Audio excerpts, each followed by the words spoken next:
देखो दोस्त, हम लोग जो काम किए हैं वो फाइनल हो चुका है। देखिए ऐसे है फाइनल होने के बाद में। अभी ये फाइनल हो चुका है। अभी हम लोग बाहर कर रहे हैं। बाथरूम में सब फाइनल हो गया है। देख लीजिए आप लोग, हम लोग पूरा फाइनल किए हैं अभी काम। सिविल में काम करने के वाले कोई भी याद नहीं रखते भाई साहब, ये बस सच है।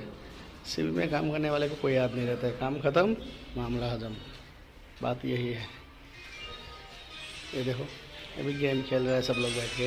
फाइनल हो गया ना, इस फाइनल था, फाइनल हो गया, सब गेम खेल रहे हैं, सबके सब गेम खेल रहे हैं यहाँ पे। अब भाई फाइनल होने के बाद याद रखता है क्या कोई भी?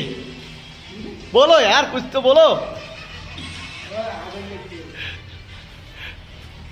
देखो फाइनल हो गया है, देखो बाहर हो रहा है, फाइनल हो चुका है। अभी हम लोग जा रहे हैं इस फाइनल एकदम पूरा। तो काम देख लो एक बार, और भी देख लो, एरिया देख लो काम कैसा है। अच्छा ऐसा एकदम